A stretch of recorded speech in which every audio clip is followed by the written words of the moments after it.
Hari Om, uncle. Hari Om, Hari Om, Hari Om, Hari Om, everybody, Hari Om.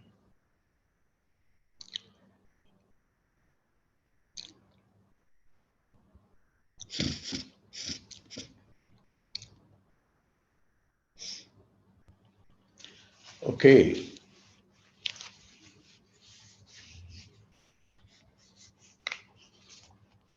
Bhagavad Gita means celestial song. Where did this happen? This happened where if 2 millions have been killed from both armies, only 7 people survived. How can there be song in that situation?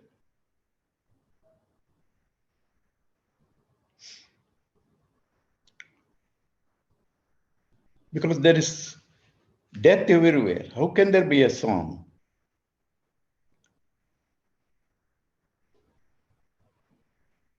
That's because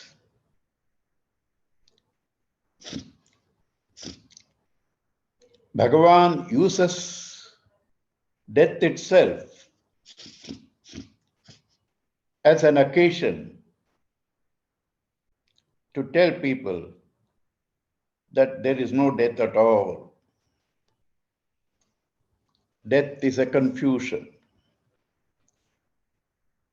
Death is a wrong perception. So therefore, where Arjuna was rattled, seeing the potential death everywhere, Krishna sees a beautiful opportunity for people to evolve. And therefore, Krishna sings his song. And that becomes Bhagavad Gita. Gita, which has originated from Bhagavan himself. Also, the content is divine.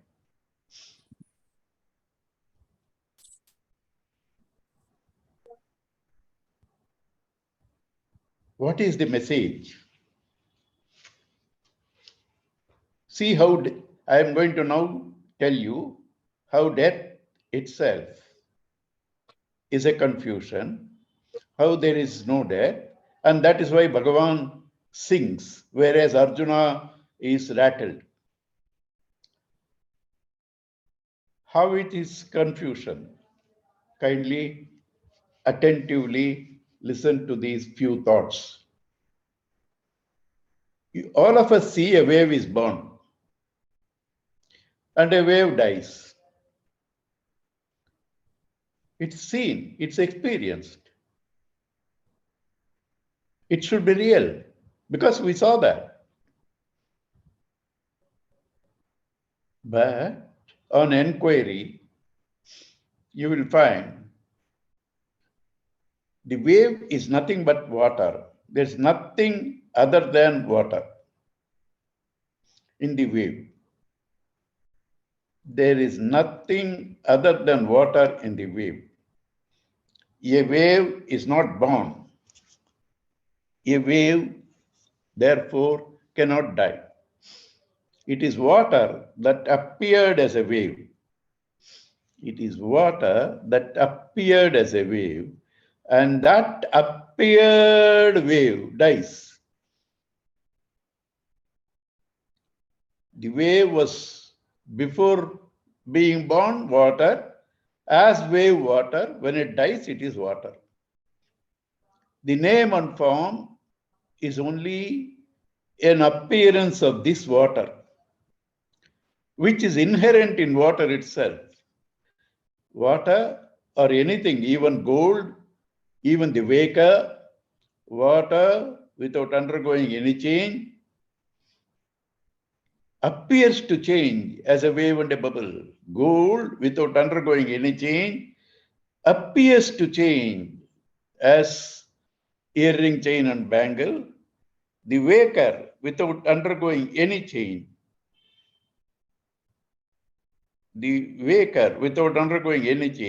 appears to become the various characters of the dream. So everything in it has a potentiality. Without really undergoing a change, it appears as though it has changed.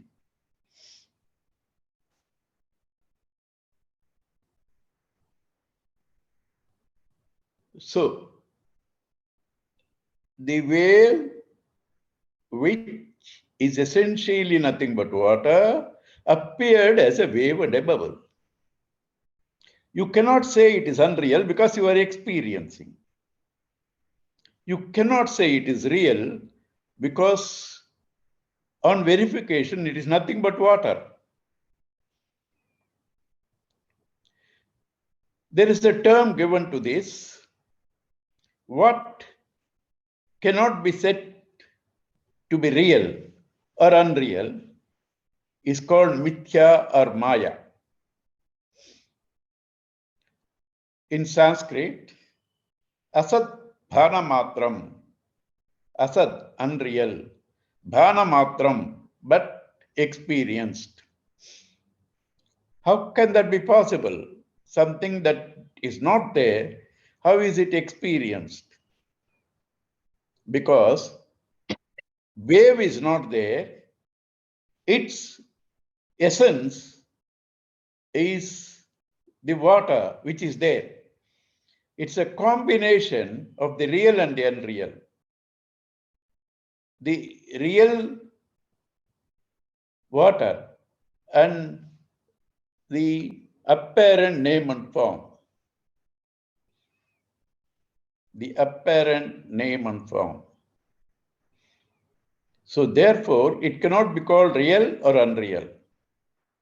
Real in its essence, unreal in its appearance. So are all of us and the entire world. So essentially, all of us are one eternal, conscious, blissful existence. When we have lost our identity with this essence,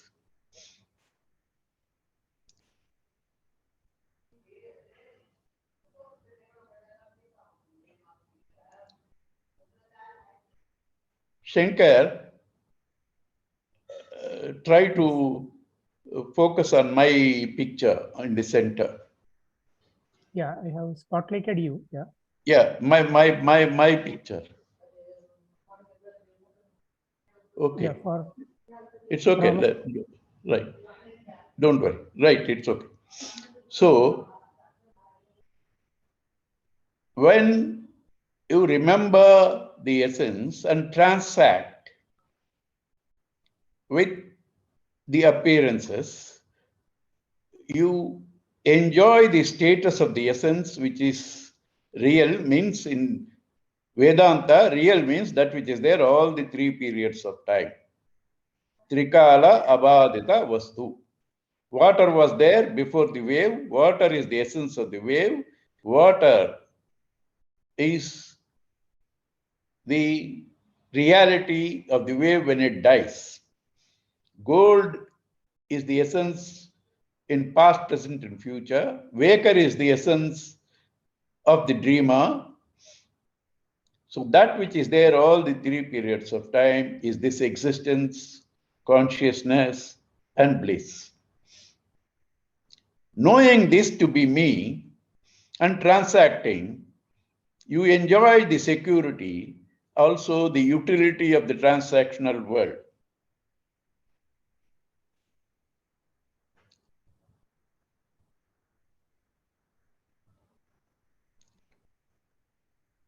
How to know this? It's all right, I can know in the wave what is water, I can know in the ornament what is gold. But how can I know this existence, consciousness, bliss in me? You or the seer, or the very person who sees the entire transactional world, starting from our body, mind, and intellect.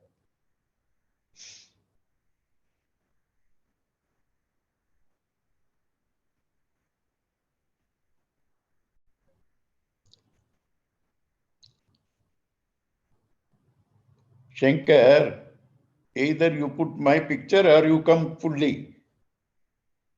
This is you are not appearing fully, I am not appearing fully, you are half.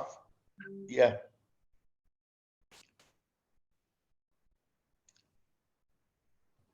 Yeah.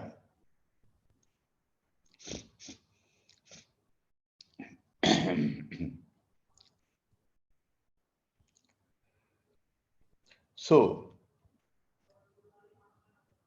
the knowledge of your real being makes you enjoy immortality and bliss. And thereafter, you transact with the world of names and forms.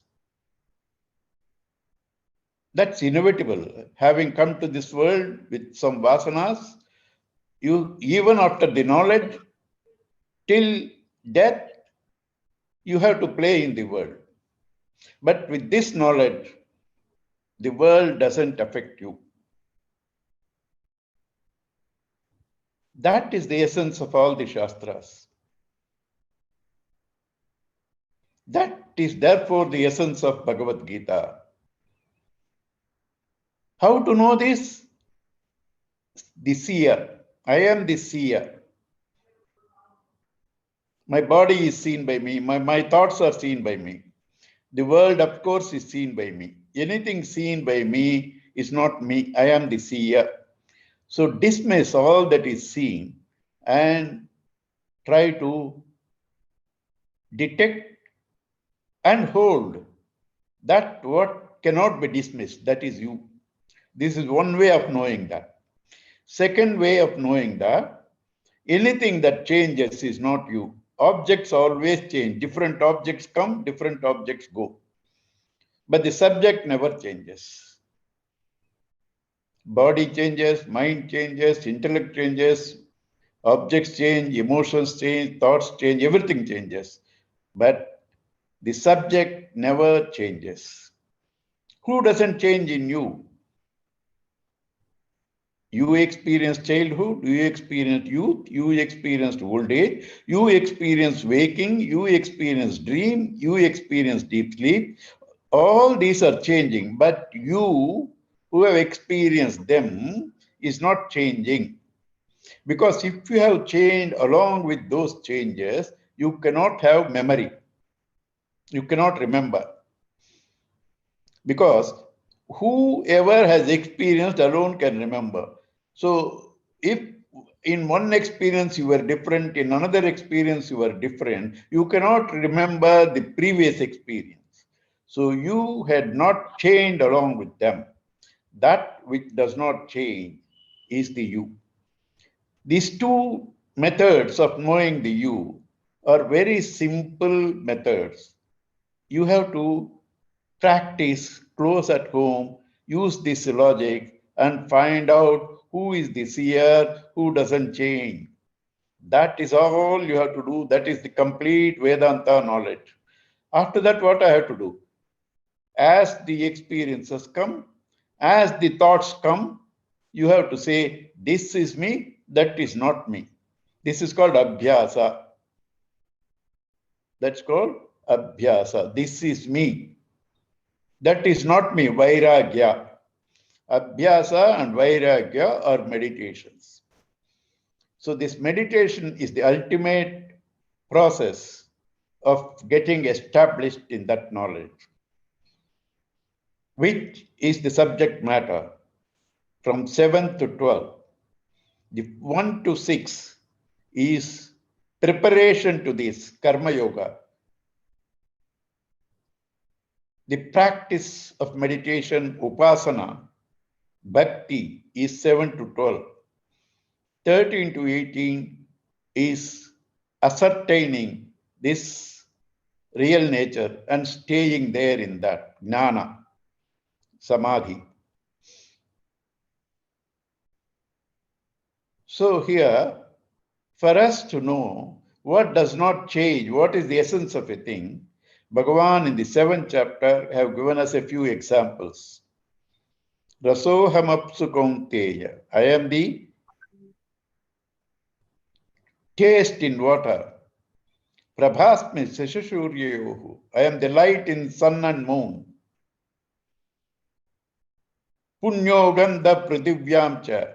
I am the divine fragrance in earth. Like that, he has given us a few examples how that particular thing is the essence of that reference, which does not change.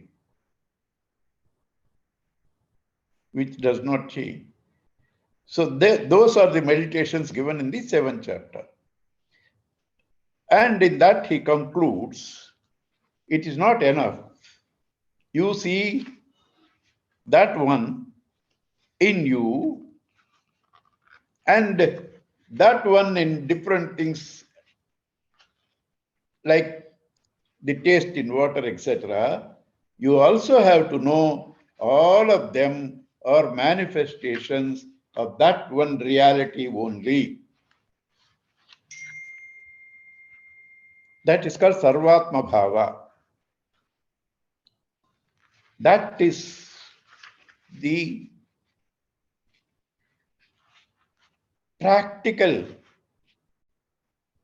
method to keep the mind free from duality and hence no agitations. It is duality that creates agitations in us. When you see everything as one, there are no agitations. So, this seeing oneness is called Sarvatma Bhava. This is what Bhagavan concluded from 29 to 32 in the 6th chapter.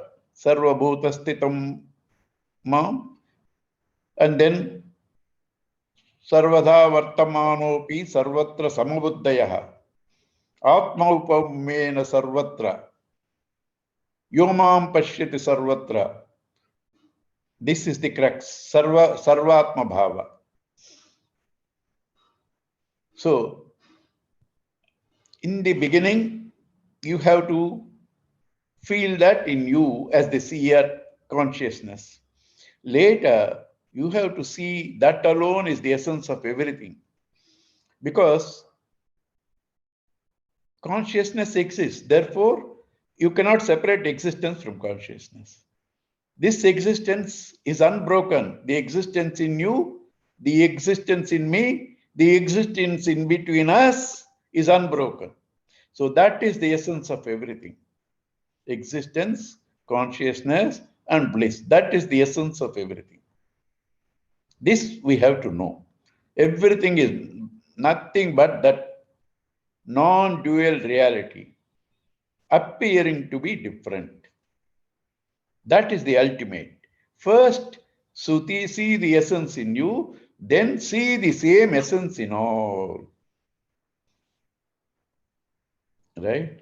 So now he is going to elaborate it in 8th chapter. He introduces that subject matter in the last 2 stanzas of the 7th chapter.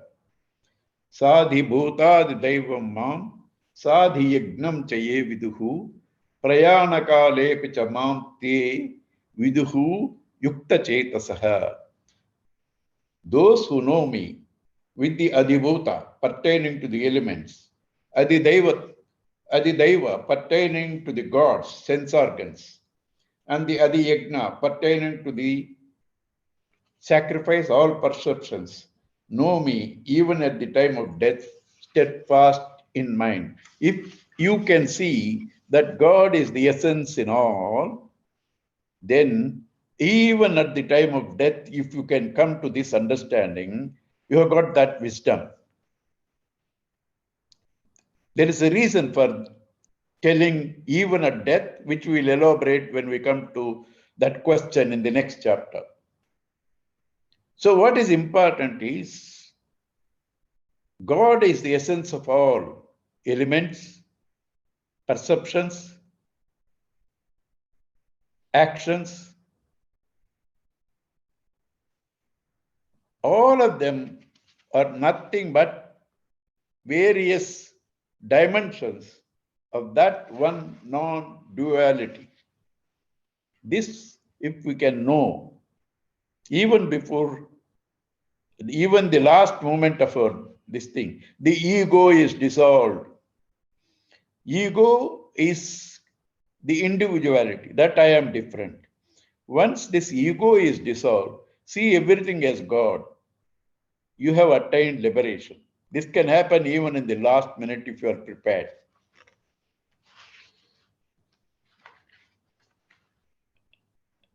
Before that, there was one verse, which I skipped.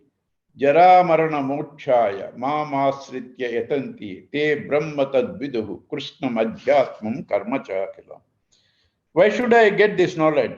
To get freed from old age, jara, marana, death, mokshaya, liberated from old age and death. You should get this knowledge, and you have to, in this knowledge, understand that all of them are also supported by the self and manifestations of that self only. So you see Bhagavan in actions, you see Bhagavan in your sense perceptions, you see Bhagavan in all the bhutas, right? And then when you see Bhagavan everywhere, what can you like and what you don't like? Now you are having likes and dislikes. You do not see Bhagavan, you see differences. This is called mind. The mind that splits the one reality as though it is multiple, like a prism splits the one ray of light into different colors. So to remove this prism of mind by turning the attention of the mind unto its source, the consciousness, is called meditation spirituality. So now he has given here various terms like karma, bhuta, devam, yajna, etc. So those have to be explained. They are done in the 8th chapter. 8th chapter is very special because it makes us understand all these are only Bhagavan. Also, though all are Bhagavan, why they are necessary, what are their roles, different roles, that's also explained. Lastly, what happens to some people who are misguided and get attached to these forms?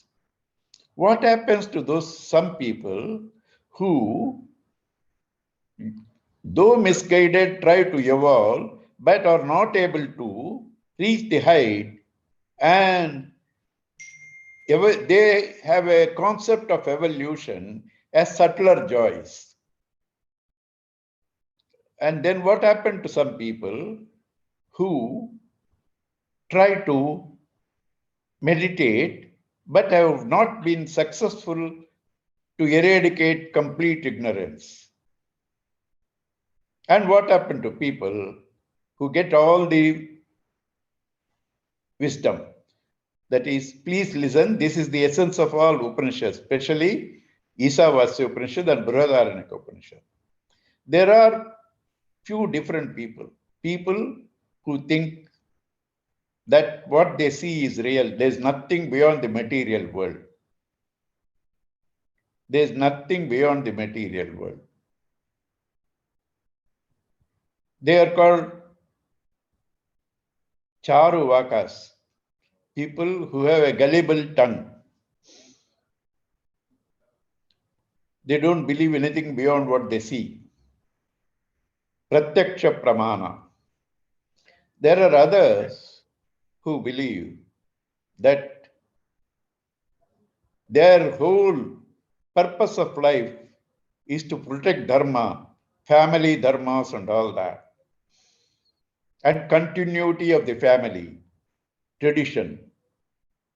That is called trying to maintain the continuity of the family traditions. It's called Pitruloka. Some people want subtler joys, greater joys. That is called Devaloka. Some people try to meditate, but could not get the ultimate before death. They get their lessons in meditation after casting off this body, along with the total mind intellect, which is called Brahma, that's called Brahmaloka. A person who gets knowledge here itself as he listens, that's called Jivan Mukti. While living, he is liberated. So in this chapter, it talks to us about the two paths. Pitruloka, the path of return. Devaloka, the path of gradual liberation. And incidentally, there are hints of Jivan Mukti also in this chapter. Since mainly this chapter deals with what happens after death, this chapter is chanted when somebody dies. Kathopanishad, first 3 chapters and chapter 8 are chanted when somebody dies. Right? So this chapter, when it says, these people go to these lokas, you can easily practice that and choose what loka you want to go. That is one advantage. Second advantage, it says, you go to that particular dimension where your mind is preoccupied at the time of death. So you can maintain a particular thought in all your lifetime, and that becomes predominant. Therefore, when you die, that thought will be there, and you will take your next birth according. So what does it mean? You order your next birth. You can choose. These are the various subtle aspects of this 8th chapter. Let us go into the text. First, 8th chapter we had to go. Arjunovacha kim tad brahma kim adhyatmam kim karma purushottama adhibhutam cha kim proktam adhidaivam kim uchyate adhiyagnah katam kotra dehesmin madhusudana prayanakale cha kadam neyosi niyatatmabhihi. All these are said by Bhagavan in the last 2 stanzas of the 7th chapter. He didn't explain there. So Arjuna is asking, what is that Brahman you have referred? What is that Adhyatma you have referred? What is the karma you have referred? What is the bhutas? What is the Daivam? What is Yajna?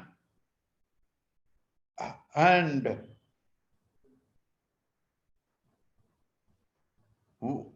how does one,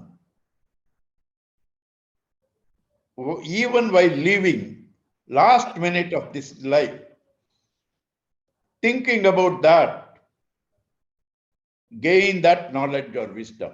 These are the various questions. Bhagavan himself answers, so I don't have to explain here. I will take the verses and explain. Sri Bhagavan Uvacha Aksharam Brahma Paramam Swabhavodhyatma Muchyate Bhuta Bhavodbhavakaraha Visargah Karma Sammitaha. Aksharam Brahma Paramam. Brahman, Paramam, Supreme Brahman, Aksharam, imperishable, Charam, perishable, Aksharam, imperishable. Brahman, one Brahman, according to his dress,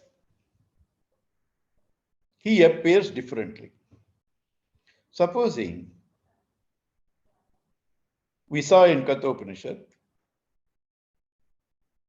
last Tuesday, water put in different colored bottles and different shapes appears to be that color and that shape.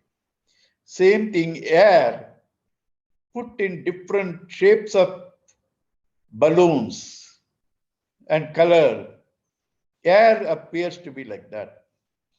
Similarly, Bhagavan, when he appears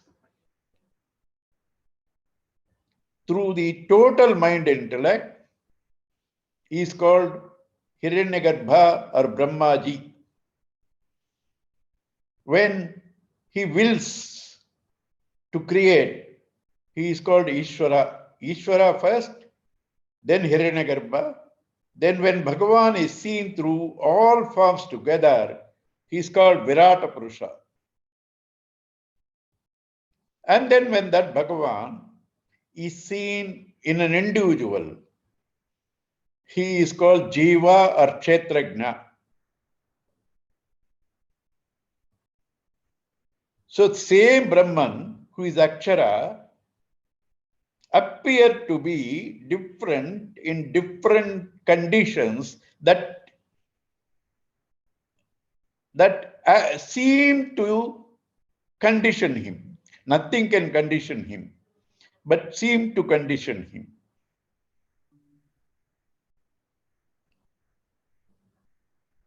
So this Bhagavan is the essence of everything. Remove the conditions. You and Bhagavan is same. Remove the conditions. You and Bhagavan are the same. This is the essence of Tattvamasi.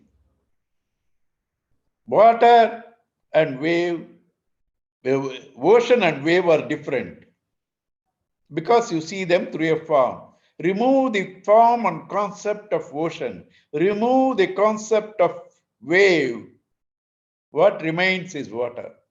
Similarly, remove the concept of Ishvara, Hiranyagarbha, etc. by trying to detach from these enclosures. By trying to detach from those enclosures, you will discover you are that Brahman, Tattvamasi. That is the essence of all teaching. So this Akshara Brahma, again this Akshara is also different. One, the essence of everything is Akshara. Second, in you also, there is a changing Brahman, Chara Purusha, the body, the mind, intellect, the ego, they are all changing. There is one who is supporting them. He is called Kutastha, the witness. He is Akshara. Chara, Akshara. And there is one more, beyond all. Like the air is different in different balloons, but the air is same. In each balloon it is different. Totally it is same. But air is beyond the balloons too. Similarly, Brahman is in the individual as Chara and Akshara. This Brahman is in the totality as Akshara. This Brahman is beyond Chara and Akshara, is called Purushottama. Chara Purusha, Akshara Purusha, Purushottama. Right? This is the subject matter of the 15th chapter. Here, he just doesn't go to those details. He says, Aksharam Brahma Paramam. That supreme Brahman is imperishable. Swabhavaha Adhyatma Uchyate. The same Brahman is the essence of the individual.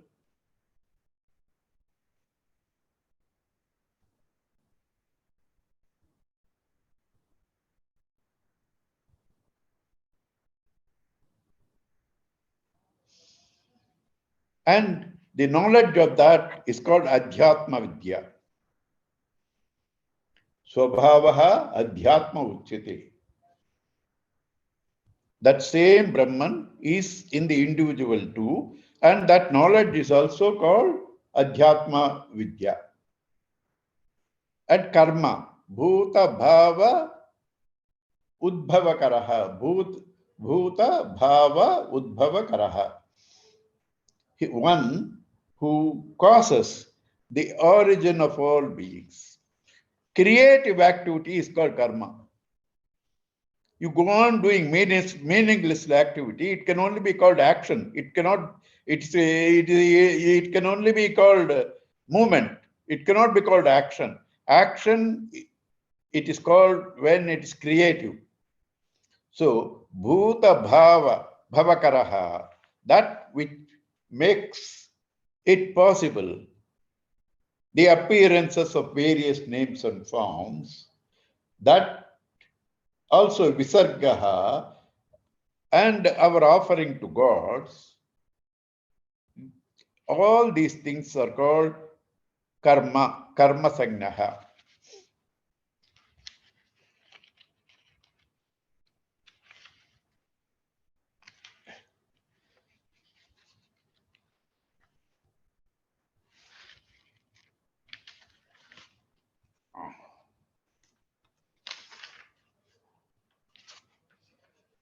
Adibhutam charo bhavaha purushachadi adiyajnahame dehe deha bhrutambara.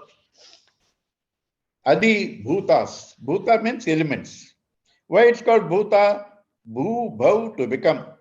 Because that has taken a particular name and form. It's called bhuta. So all elements are subject to change. Therefore, they are called adibhuta. That is perishable nature. This is also Brahman. Why? We have been told in the 7th chapter that all the bhutas, mind, ego is the lower nature. And that which supports all the names and forms is the higher nature. We have read it in the 7th chapter. So the bhutas are also Bhagavan, but it is his perishable nature, the lower nature. Adibhutam charo bhavaha purushachadi daivatam. The same self in the individual is called Purusha.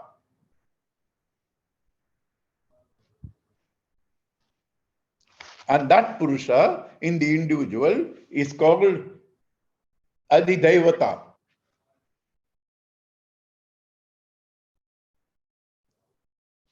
Why it's called Daivata? Devata itself, why is called? Deva comes from the word that which illumines. All our senses have a presiding deity which illumines them. A dead body's eyes cannot see. What is that which makes the eyes see? Is the Deva in that? A dead body's ears cannot hear. What makes the ears hear is the Deva in the ears. So all the senses are presiding by a Devata. Same is also there in the external world. There is a God who presides over rain. There is a God who presides over fire. There is a God in the sun. So inside, outside, there are different illumining, enlivening factors. They are called devatas. And that devata inside you is called Adidevata. And Adiyajna, Ahameva. Yajna is me only. Why? Why Bhagavan is Yajna? What is happening in all our life. We are feeding through the eyes. Eyes is the Yajna Kunda. Forms are poured into that. Eyes are the Yajna Kunda. Forms are poured into that. That is received by the mind, given it to intellect. All of them ultimately are illumined by the self-consciousness. So that is what ultimately receives everything, and from that only all experiences start. And therefore, that is the very essence of all activity, creative activity. Supporter receives all the ahutis, and therefore he is called Adiyagna. Also, we have read Yagno vai Vishnuhu. Vishnu is Yagna, all-pervading reality. In Bhagavatam, Varaha, Bhagavan is called Yagna Purusha. So, Bhagavan is the real Yagna in all of us, because without him, no activity is possible. One who is behind all activities, without any personal motive, who ceaselessly works, never complains, same to all, that is called Yajna Purusha. Sun never differentiates, Vayu never differentiates, fire never differentiates. They work ceaselessly. They do not take rest. Therefore, they are all called Yajna Purushas. Same in us, that Bhagavan is the Yajna. Adiyagno hamevatra dehe deha bhrutamvara, in this body. And now he says, one more question was there pending. Antakale cha mameva smaran muktva kalevaram yah prayati samadbhavam yati na asti atra samshayaha. Whatever one thinks in the last minute, to that dimension he reaches. So if one thinks about me in the last minute, he will reach me. This has been misunderstood by many, misquoted by many, including in the story of Ajamila. Misunderstood, misquoted. People say, so I can do any criminal activity, and the last minute I think about Bhagavan, I will get moksha. So why should I be pious? Why should I do holy actions? If you had been continuously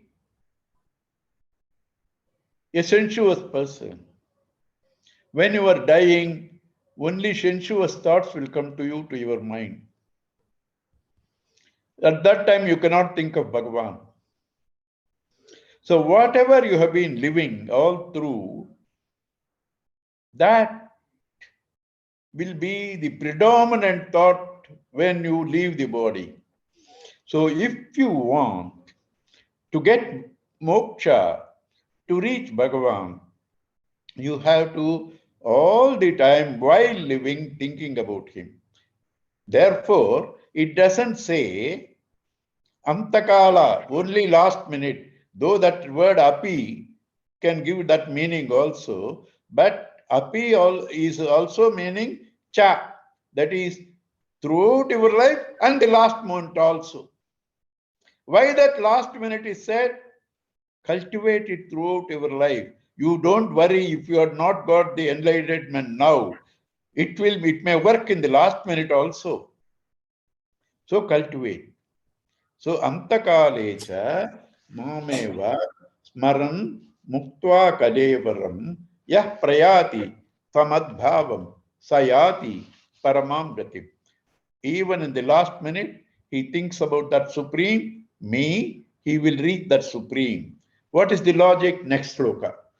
Yam yam vapi smaran bhavam yajatyam te kalevaram tam tame vaiti kaunteya sada tadbhava bhavitaha.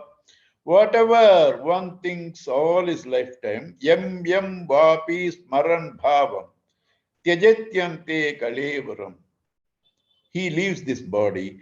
Tam tame vaiti kaunteya. He becomes that alone. Smaran, yam yam vap is smaran. Smaran means remembering. So remembering means all life you have lived that and remember in the last minute. So whatever you remember in the last minute, that alone you will take the next birth. Gurudev gives a beautiful example. You have made some program to go somewhere. Last minute you think, no, I think I should go here. That last minute, that last thought will decide where you have to go. Earlier, you might have programmed several things.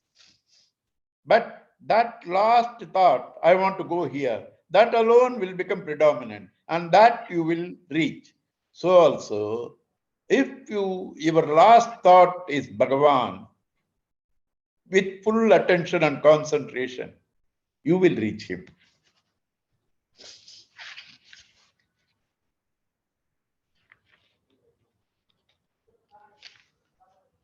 Tasmat sarveshu kaleshu mamanusmara yudhya mayyarpita mano buddhihi mame vaishyasya samshayam. That being the logic, whatever one in the last minute remembers, that you will read.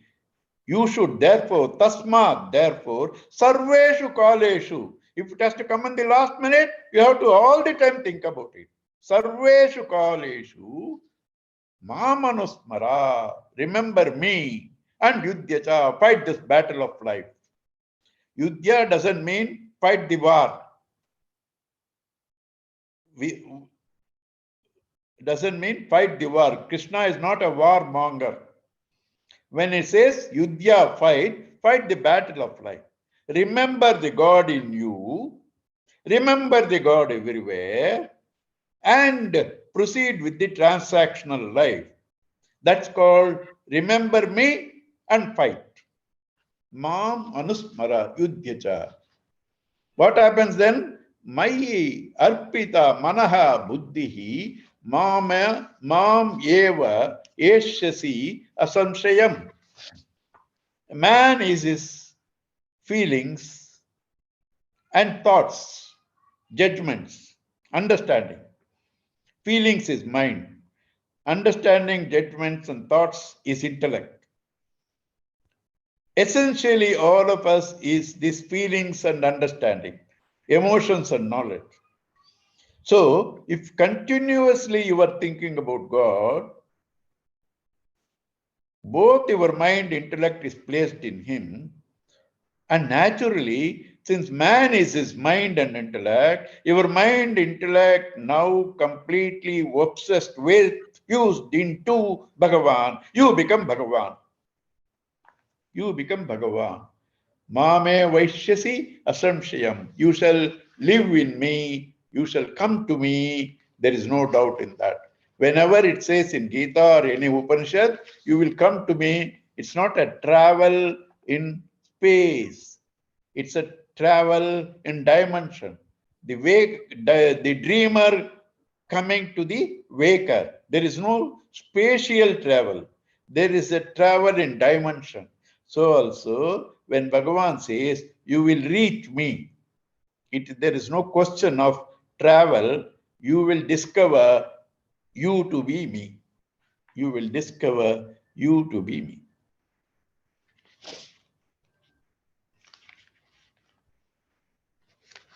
So now he is giving an importance of continuous thinking, which is called meditation, is said in the next verse. Abhyasa yoga yuktena chetasa nanyagamina paramam purusham divyam yati parthanu chintayan. Abhyasa yoga yuktena. Abhyasa is meditation. Why? Abhyasa is repetition, exercise. repetition, continuous thinking. Abhyasa yoga, meditation. Yuktena, you being associated with that all the time, steadfast in meditation, chetasa, with that mind or intellect, na anyagamana, not thinking of any finite things, paramam purusham divyam yati partha anuchintayan, paramam, supreme, because God is in various dimensions. You will reach that supreme dimension, paramam purusham, that ultimate purusha.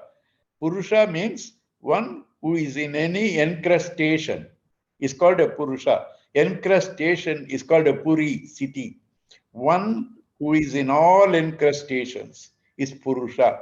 But that purusha is the ultimate purusha beyond all encrustations.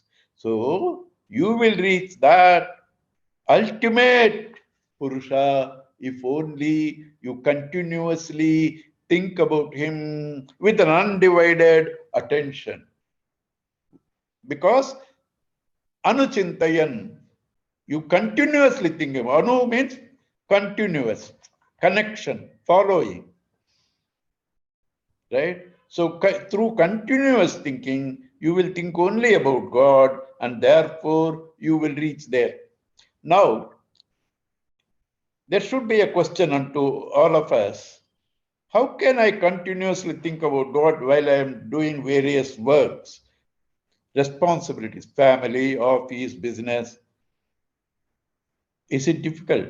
A mother who leaves the child at home and goes to office, has she forgotten that child even for a second? Or a father who works for the family, he remembers in and through all works his family and he is doing for that. Similarly, all the time remembering means seeing God as the very dynamism in all actions, seeing God as the very karma phaladata, and understanding my purpose of all these means is to reach Him. That is to remember Him all the time in and through varied activities.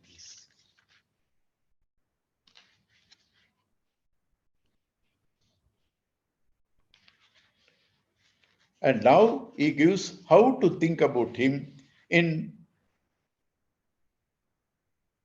various ways, continuously.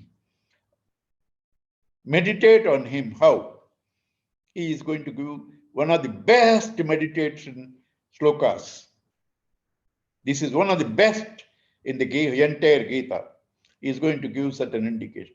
I have told you earlier in the 7th chapter, there are two ways of trying to describe Bhagavan. One is direct description. Almost it's Satyam, Jnanam, Anantam.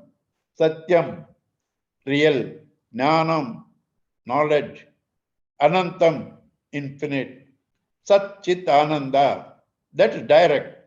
Another is Tatastha Lakshana, that is called Swarupa Lakshana. The other is called Tatastha Lakshana. Through the known to the unknown. See, trying to relate the unknown to the known, and in that process, remove certain things and see the essence of that particular pointer, and through the pointer reach the pointed. That's called Tatastha Lakshana. Here, through Tatastha Lakshana, he is giving us various pointers. Kavim Puranam Anushashitaram Anoho Aniyamsam Anusmaredyaha Sarvasya Dhataram Achintya Rupam Avaditya Varnam Tamasah Parastat. Kavim, omniscient, one who knows everything. Not only he has all knowledges in him, your past, because he witnessed it as consciousness. Your present, your future, your every thought, because he only illumines. In everything connected with you, so also everything connected with whatever is happening anywhere, he knows. Therefore, he is called omniscient. Omniscient is Kavi. Ka is Brahman. Kavi is one who knows Brahman. So Kavi is not an ordinary poet. Kavi is a poet because he has got the wisdom of Brahman. Kavim, omniscient. Puranam, most ancient. What is the most ancient? The very origin of time. Time starts with the second experience. At the first experience, there is no time. At the first expression, in the origin, that is before the second expression, Brahman himself becomes Ishvara or Hiranyagarbha. Then comes the time. As Brahman, where there is no second thing, there is no time. Time comes with the second expression. That is the original expression. With reference to that, this is second. The original with reference to that second. Then only time comes. That's why the unit of time, Gurudev says, is called second. Without second experience, without second expression, there is no time. There is no space either.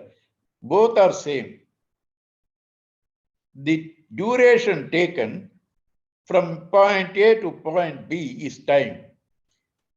And the space between point A and point B is the gap is called space. The gap between point A and B is called space. The duration is called time. So this time comes after the second expression. So since it is second, there should be something first. What is that? At that time, there is no time. When there is no time, there is no aging. When there is no aging, it's ever fresh. Therefore, Puranaha, Pura, most ancient before the time, yet Nava, it's ever fresh. Puranaha, most ancient, yet ever fresh. Puranaha, Anushashitaram, the very ordainer, the very ruler, the very supporter, the very organizer of this entire universe of names and forms is that consciousness. Is it not true in our life? Is not the life the guiding factor, the controller of all our activity? Without your life, you cannot do anything. Therefore, life is the ordainer, controller, governor of your life, your living, and therefore that life is the same as that consciousness, and he is the ordainer, he is the ruler of the entire world. Anushashtaram, Anoho Aneyamsam. Anoho, subtler than the subtlest.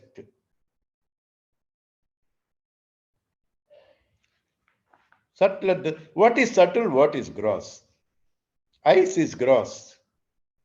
When it melts, water, it's subtle. When it evaporates, it becomes vapor. Ice you can clearly see, so it is gross. Space occupied is little. Its power is less than water. Water occupies more space.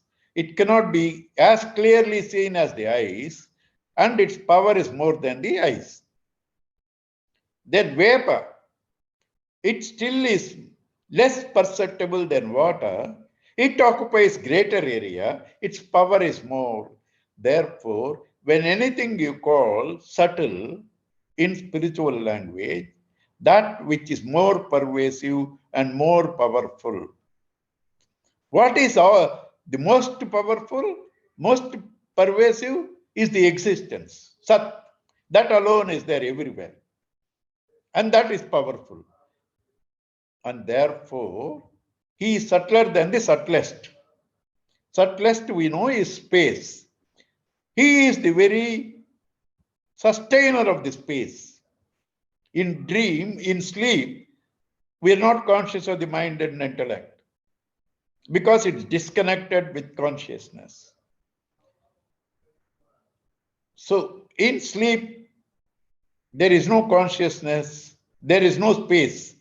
Because if space is there in sleep, the nature of the consciousness is to illumine everything that is there.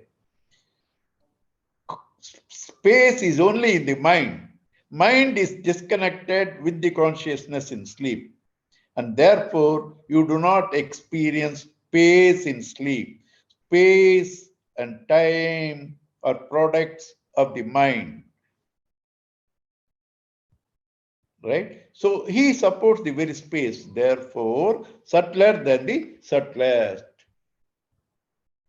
Anusmaredya. Like this, you should continuously go on contemplating, remembering, meditating. As Sarvasya Dhataram, one who supports everything. Existence, life supports everything. Remove existence, remove life, nothing exists. Therefore, he is the supporter of everything. Sarvasya Dhataram. He should be intuitively felt in you by trying to withdraw from all that you can objectify, seen as the seer. Trying to intellectually think, you cannot, because intellect can only think of finite things, which is relative, which has qualities. Consciousness is the very subject, is not relative, has no qualities, and therefore intellect cannot think. Also, intellect thinks because of the consciousness. This is the subject. When you bring the subject before the intellect, the object, there is no subject in the intellect to see. I'll give you an example which Gurudev gives. You see everything through a telescope. And now you want to see who is seeing. You come before the object lens. There is nobody to see you. Therefore, through the telescope, you can see everything else, but you cannot see yourself. So through this consciousness, everything can be seen, but intellect, through this consciousness functioning through various equipments, you can have experiences, but those equipments cannot reveal this consciousness. Then how to do it? You can experience it as your own real being. Sarvasya dhataram, achintya rupam. How do I experience that if I can't think? Aditya varnam, it is self-effulgent. Do you need another light to illumine sun? Sun is self-effulgent. Consciousness is self-effulgent. But there is a difference between sun and consciousness. Tamasa parastar. Through a light, you can see everything. But can you see darkness through a light? When you carry a light, you cannot see darkness. Sun is there. Can you see darkness through the sun? Can you see darkness through the moon? You cannot see. Right? But the self, there is no sun, there is no moon, your power has gone, you enter, you say, oh, this is all dark. How do you see that darkness? Because this consciousness can illumine both light and darkness, and therefore it is beyond and supreme to darkness where there is no darkness. Tamasa parasta, beyond darkness.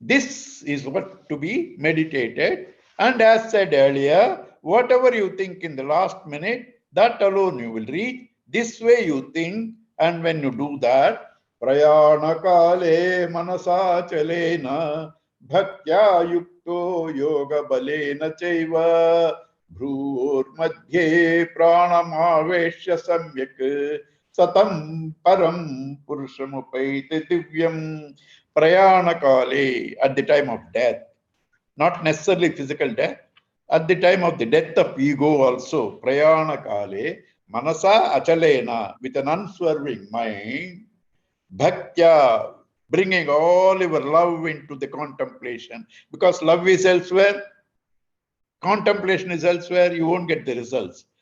Head and heart should combine. Bhaktya yukto yoga balena chaiva, through the practice of meditation, the power of yoga, continuously what you have done, and that last moment, bhrur madhye, as though you are focusing in the middle of the two eyebrows. It should not be literally taken. Literally, you try to focus middle of the eyebrows, you'll only get migraine. That much concentration you need, as though you are trying to see the tip of the nose or the space between the two eyebrows. Bhrur madhye pranamavesha, bringing all your faculties of perception to that point. Pranam means here it's not breathing. Prana, apana, vyana, samana, udana. These are the 5 different functions of prana. All these functions, withdraw your mind from all of them. Keep the mind there in that place. Samyak, satam, param, purusham, upaiti, divyam. Such a person, param, that supreme, Purusham, the indweller, the essence of all, Divyam, the resplendent, that Purusha, he shall discover himself to be that. So it is figuratively said, he will reach that.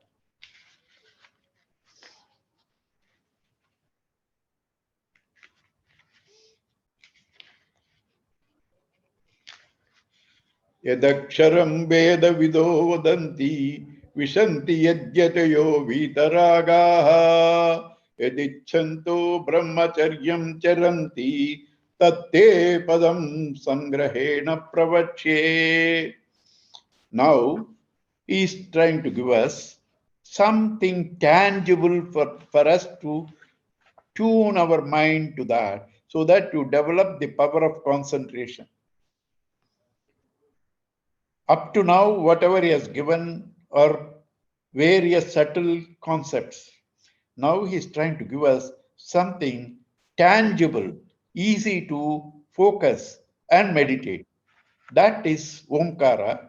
The same verse comes in Kathopanishad, and there he concludes with Om.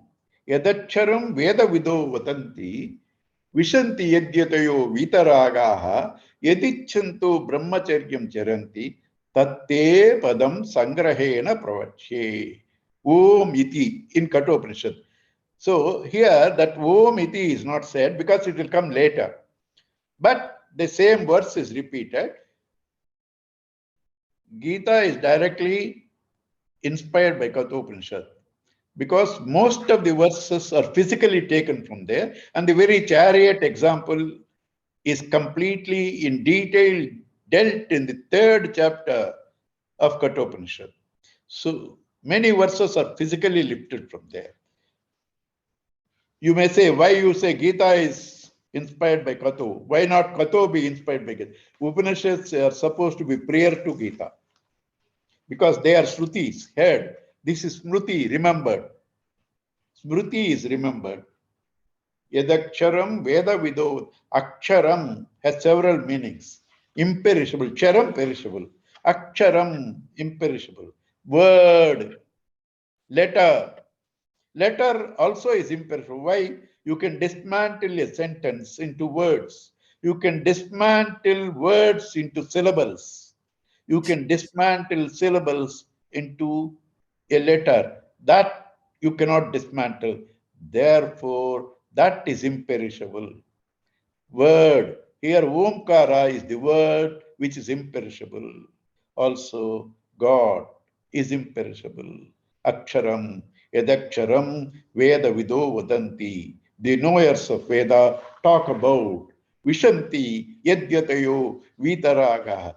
To that dimension, people enter into that dimension, having detached themselves from all obsessions, ragaha, attachment. Edichantu brahmacharyam charanti. For gaining which people take to the path of brahmacharya. Brahmacharya is not physical celibacy. Walking in the path of brahmacharya. Brahman is called brahmane charanti iti brahmacharya. That's called brahmacharya. Yadichantu brahmacharyam charanti tatte padam sangrahena bravimi. That padam, that goal, that word I shall tell you in brief. There he said akshara, here he says pada. Both have several meanings. Akshara I told you, padam is path, padam is goal, padam is word. That padam, that goal, I shall tell you. What is that padam? What is that goal? Kathopanishad has said in the same verse, Om iti. Here let us see what he is going to talk. And that padam, that Om, what you should do. That Om, it will come in the next verse. Here preparation is said in the previous verse. Sarvadvarani samyamya manohrudi nirudhya mujñad atmanah pranam astito yoga dharanam. Completely withdrawing yourself from all gates. Gates means eyes, ears, nose are all gates for experiences. Stimuli enters. So shutting them off all. Shutting them off all means, do you close the nose and the ears? No. Shutting them means withdraw the mind from them. Sarvadvarani samyamya mano hrudi niridhyacha. Bring the mind into the center of your core of personality, the consciousness. Mujña atmanaha. Having fixed your prana, that is the very force behind all activity, in the head. That means turning your attention from the lower dimension to the higher dimension. Prana mastito, established there, yoga dharanam. In the practice of yoga means meditation, concentration, yoga dharanam. So what you should do there? Keeping the prana there, focusing there, what you should do? Om ityekaksharam brahma vyaharan ma manusmaran yah prayati tejan deham sayati paramam gatim. Chanting continuously Om iti ekaksharam, the one letter, which is Brahma,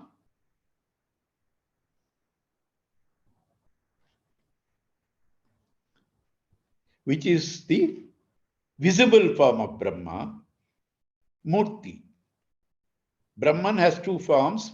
Brihadaranyaka Upanishad says, Murtam, Amurtam. He has a form, he has no form also. Omkara is a combination of form and no form. Three letters, Avuma, a form. Avuma are in essence nothing but the silence. That silence is the formless, which Mandukya Upanishad says, Amatra. Avuma are matras, silence is amatra. That Ekaksharam Brahma, that Supreme Brahman, Vyaharan uttering, Anusmaran continuously remembering the Lord, Yah Prayati, Tyajan Deham, one who leaves this body, Yati goes, Prayati, leave once for all, that is, leave the ego also, Sayati Paramam Gatim, he reaches the ultimate supreme goal. That is meditation on Omkara. Meditation on Omkara. There are commentaries here. It says this is only Krama Mukti. because practice is said. Jivan Mukti is through Jnana. There is no practice. The teacher says, and you understand.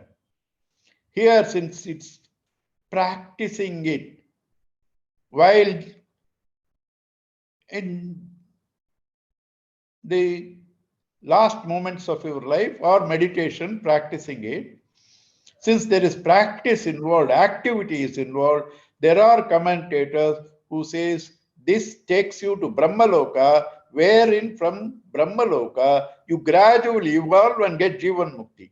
That is, up to Brahmaloka, you will return back. Pitraloka, you will return back. Swargaloka, you will return back. Brahmaloka, if you meditate, from there you can get Jivan Mukti. So that type of mukti is called krama mukti, gradual liberation. That can happen here itself.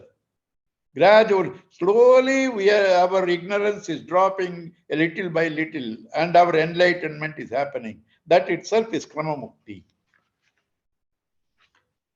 Ananyacheta satatam yoma smarati nityashaha tasyaham sulabha partha nityayuktasya yoginaha. So, continuously, without any other mind, ananya. Ananya means several meanings. Anya, other. Ananya, not other. That is, the goal which is not other than you, and not thinking of any other thing. The goal which is not other than you, not thinking of anything else, and there is nothing other than that. That's called ananya. Ananya chetaha, with that mind, yo mam smarati nityashaha, one who continuously remember me all the time.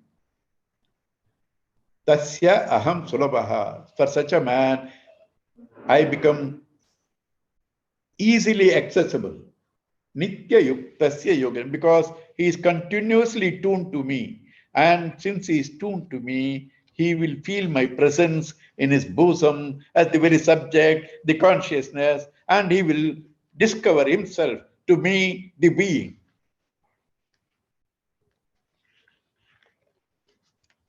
And now he is entering into the topic of different grades of freedom. I told you Pitraloka, Swargaloka, Brahmaloka, and then ultimately the Brahman. Brahma bhuvana lokaha punaravarti norjuna mam upetya kaunteya punarjanmana vidyate. Brahma bhuvana loka, all the lokas, fields of experiences, up even Brahma loka, if you don't meditate, you can come back. Brahma loka, if you meditate, you can go krama mukti. If you don't meditate, again you can come back. So, Brahma bhuvana loka, all lokas excepting my own status, punaravarti, they are all subject to coming back. Mam upetya kaunteya, only on gaining me, punarjanmana vidyate. There is no coming back at all as a bound, ignorant individual. And now to explain to us these various lokas, relative, how they differ, how they are not that ultimate. So he starts trying to explain us the concept of Brahma, not Brahman, Brahmaji, Brahma the creator. Sahasrayuga paryantam aharyat brahmano viduhu ratrim yuga sahasrantam teho ratra vido janaha. Brahmaji's day is 1,000 yugas. 1,000, actually it is more, but in spirituality, when they talk, Sahasra, Shata, all that means infinite. It's not to be taken literally. So, thousands of yugas is one day to Brahman. Ratrim Yugasahasrantaha Teho Ratra Vido Janaha. Thousands of yugas is one night to him. That is, our thousands of years is one day to him. Our thousands of years is one night to him. And what does he do? Avyaktadyakteya sarva prabhavatya haragame ratyagame praliyanke tatraiva vyakta sanyake भुक्तग्रामस्य एवायं भूत्वा भूत्वा प्रलीयते रात्र्यागमे अवशः Partha प्रभवत्यहरागमे. For us, our day starts, our work starts with day. In night, we fold back all the work, all the mind, intellect to our own self. Dissolution. Morning, creation. Afternoons, sustenance. Night, dissolution. So Brahmaji also, in daytime he creates, night time he withdraws all unto him. So unmanifest to manifest is called creation. Manifest to unmanifest is called dissolution.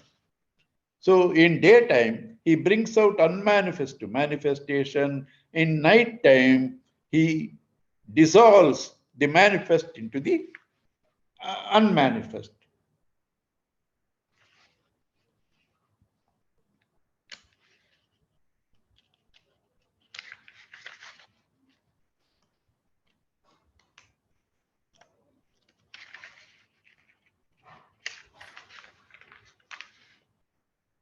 And now these are two states, he said, that is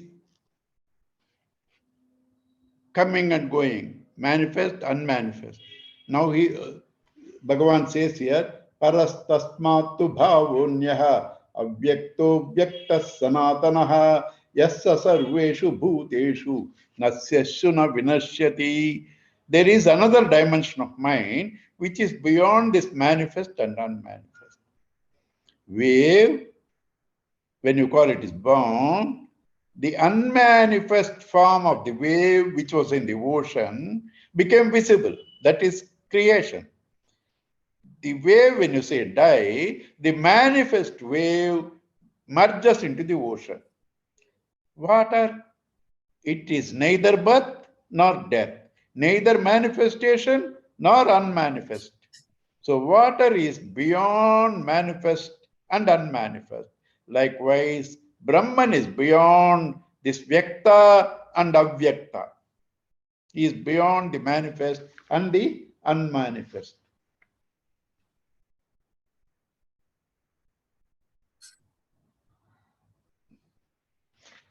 And when you say unmanifest, there are two unmanifests. Our world starts with our vasanas. They are unmanifest in us.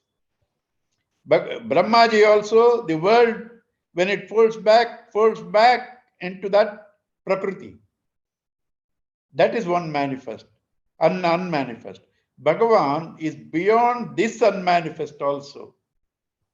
Vyakta, Avyakta. So that is Bhagavan's higher nature, which is also unmanifest.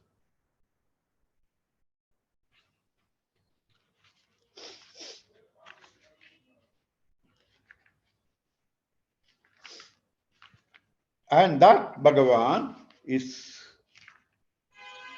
Avyaktokshara Ityahu Tamahu Paramam Gatim Yam Prapya Nivartante Tadhama Paramam Mama. That Bhagavan is called Avyakta, unmanifest, Akshara, imperishable, Paramam Gatim, the ultimate dimension for all of us to reach. Having reached there, you will never come back. The water in the wave, having understood it is the water, thereafter it will never be confused. It is the wave. It may be manifest, it may unmanifest, but it ever knows that it is the water. It will never again think that it is the wave. Once it knows, it is the water.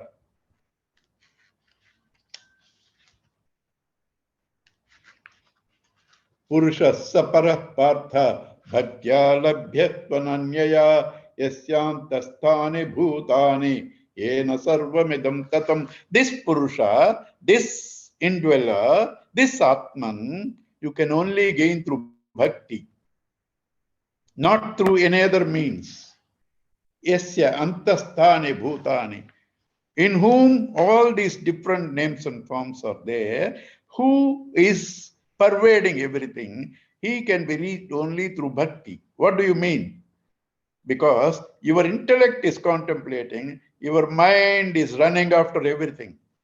Without the mind bringing back from all diversions, focusing to this self, which is called bhakti. Bhakti is identification, the love.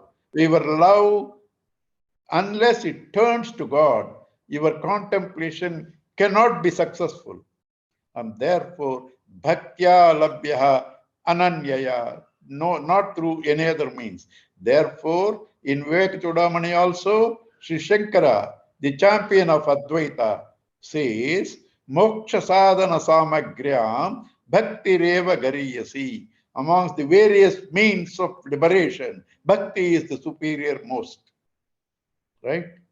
The rest few verses more we will see next class, 24th. Om Purnamadaha Purnamadam Purnat Purnamudachyati Purnasya Purnamadaya Purnameva Vasishyati. Om Shanti Shanti Shanti. Harihi Om Sri Guru Bhyo Namaha. Harihi Om. Thank you all. Hari Om, Uncle. Thank you. Thank you, Uncle. Hari Om. God bless you all. Thank you. Thank you.